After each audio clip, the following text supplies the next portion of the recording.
We cannot just continue enjoying. We have to accept the austerity measures. But because they are not on that level, they can't do it. And they don't do it.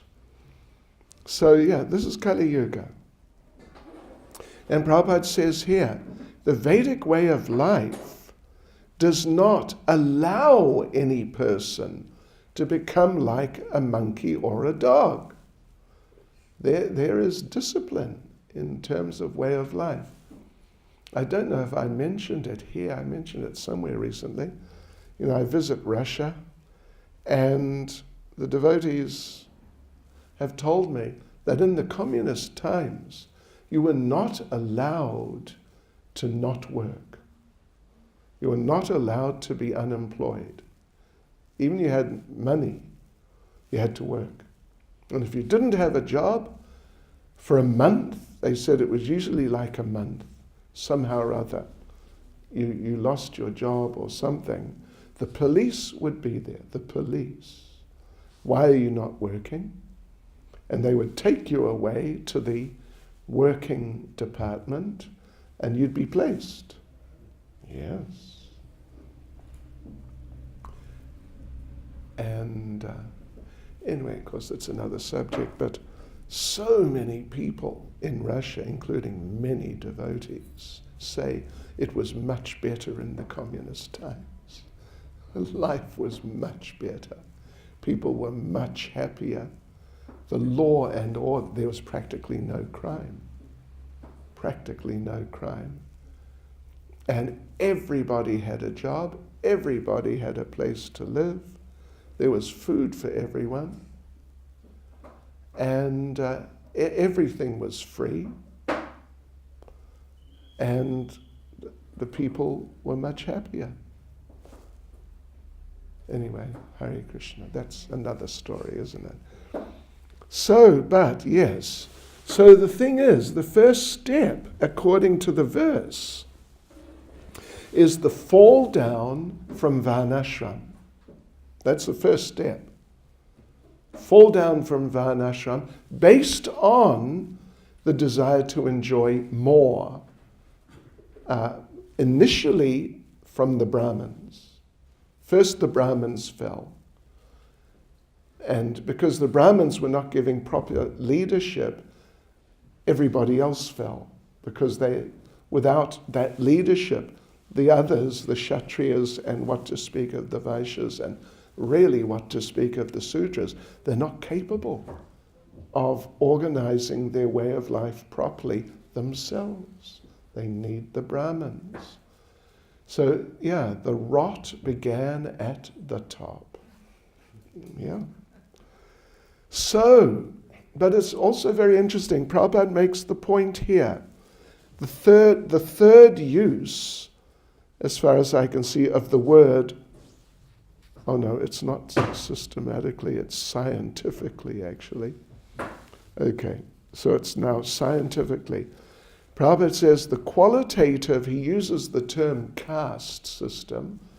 Of course, the term is a concoction, but the system of Varna and Ashram, this is scientifically planned by the Lord and his representatives, the great rishis.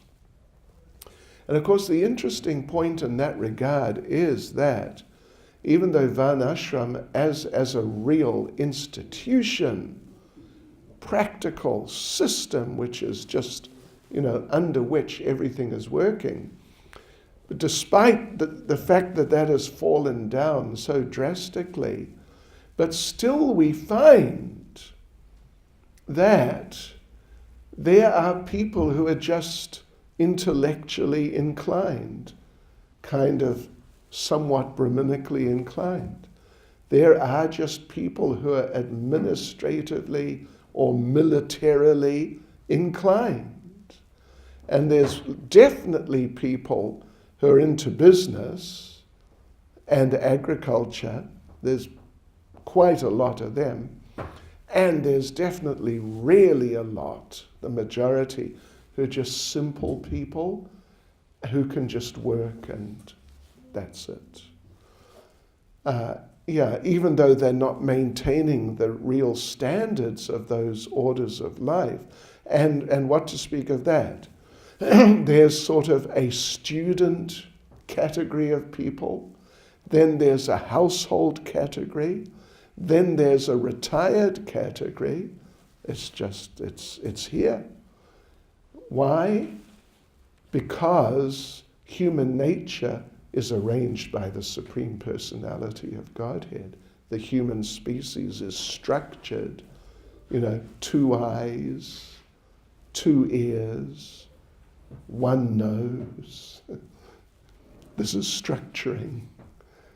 And similarly, the natures in terms of the varnas and ashrams, they're designed by the Lord, and if you're born in a human body, you get 2 eyes and not 3. Or 1. Maybe there's, Tikalosh population. But they're not really human. There's something else. They're not classic human, at least. Cyclops. So yes, because it's the arrangement of the Lord, and if you're born in a human body, you get 2 eyes, 2 legs, and you walk, you move in certain ways on your 2 legs. This is just part of what it is. It's part of the human condition. So part of the human condition is to have Brahminical nature, Kshatriya nature, Vaishya nature, or Sudra nature. And that's just the way it is. And the systematicness of it is lost. But the basic sort of orientations are definitely there.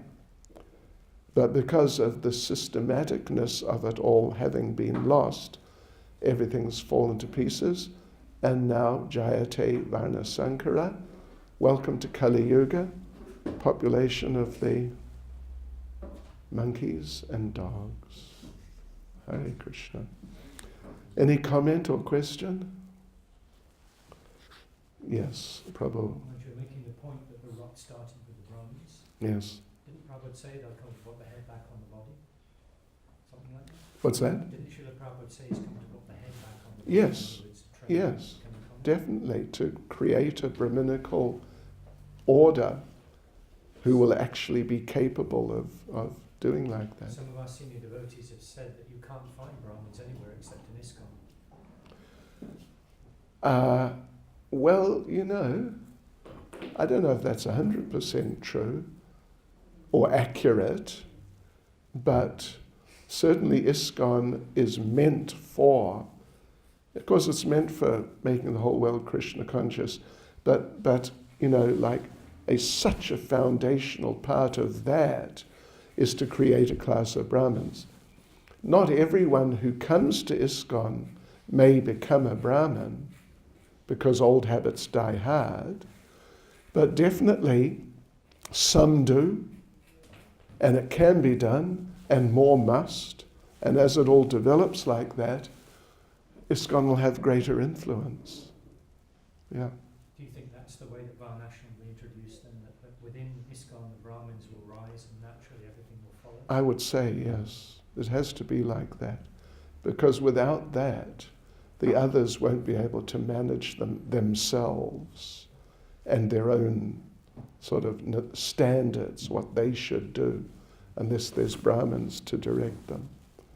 Because that's what happened. The Brahmins fell down. They became unable to direct the kings, and therefore the kings fell down because, without direction, they're just not able to do it. And eventually the kings, because the kings had fallen down and were abusing and exploiting, etc., they got kicked out, and democracy is a sort of a government of Vaishyas. Whereas communism, the more things become socialistic and then communistic, it means government by the sutras. Yeah. So like now, who's the sort of most prominent politician is Trump. He's a Vaishya. He's not a Kshatriya. He's not a Kshatriya. He got the opportunity to go and fight in Vietnam. He dodged it cleverly. Yes, he dodged it cleverly. So he's got nothing of a Vaishya in him, of a Kshatriya in him.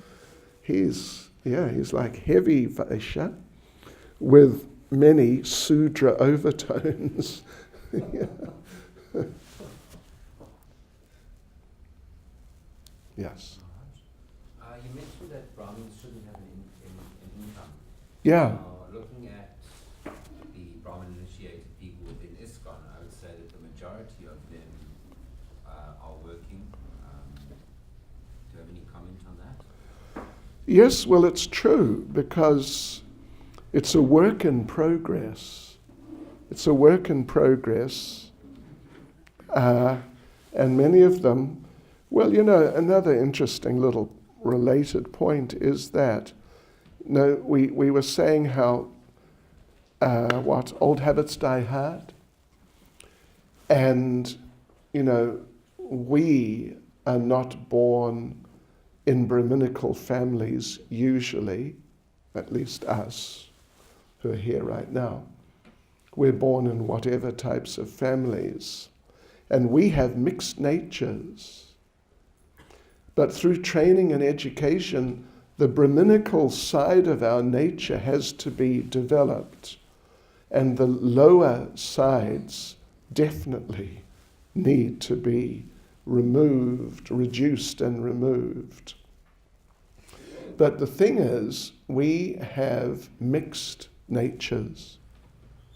And therefore someone can do Brahminical service, and they can do Sudra service, and they can do Vaishya service, and they feel okay.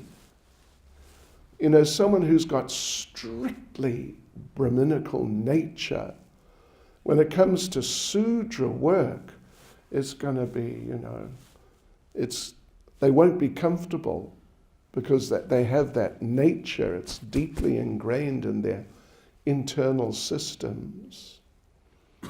So it's a work in progress, but those, in many, not all, but in many cases, those who, because they have a family, they have to do something to raise funds for the family. They just have to do it. So they work, even in some Sudra work, even like being a doctor is Sudra, actually. It's laborer work. Computers, it's Sudra. It's not, Brahminical. It's Sudra type of thing. But it's not that they are really into it, that they really want to do it in many cases. Actually, their inclination is to be more engaged in Brahminical activity, and therefore they do it when they're able. So, but due to nature, to some degree, but due to circumstances and responsibilities, which of course is based on nature, they have to work, they have to do it. But, and some of them, they like it, it's just because they have that sort of nature more. But others who have a more Brahminical nature, even if they have to do it, it's not like they love to go to work. They do it because they have to do it.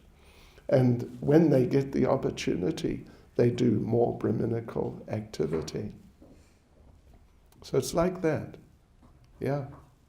It's not that Prabhupada just walked into existing Western society and just established these things as absolutes, that you must do like this and you cannot do like that in these terms. There's a lot of flexibility But the general idea is, as much as possible, facilitate, encourage, and help devotees who have the propensities enough towards Brahminical activity to help them actually really become Brahmins. Something like that. Hare Krishna. Excuse me. Yes. Maharaj, I just wanted to know, you said that the Sudra mentality usually indulges in alcohol and sort of taking your consciousness away from developing a relationship with the higher consciousness or coming out of the lower natures. Yes. And I'm struggling to define how, because as we take our vows and initiation, we say no intoxication. So that means that alcohol and smoking sort of takes your consciousness away, but other things also can take your consciousness away from Krishna consciousness in terms of sugar, for example. Now they're saying that there's more levels of addiction. It's equivalent to like heroin addiction for children and those who are like younger. They use it as a way of, they become addicted to it. So even myself, when I look at how I tried to get off sugar, I found that also, I realized I was more addicted to sugar than, coffee, for example. Well, you've never been addicted to heroin. Neither have I. But sure, that's another story. So I'm just wondering, like, how does ISKCON define what is intoxication and what is lethal drug, or how do we balance it? Because immediately when people say, when we take the vow, no intoxication, we accept alcohol and smoking as being part of that category. Yeah. So does intoxication also mean that it is addictive substances, or does it just mean things that affect your consciousness? And then where do we draw the line from? Well, we take our vows in regard to more or less certain specific things. There's a list. In regard to, say, sugar, it's not obviously a classic intoxicant. Although, if you drink too much milk, not necessarily you become addicted, but it has adverse effects on the physical system. Yeah. So if you eat too much prasadam, just in general, it'll have adverse effects on the system.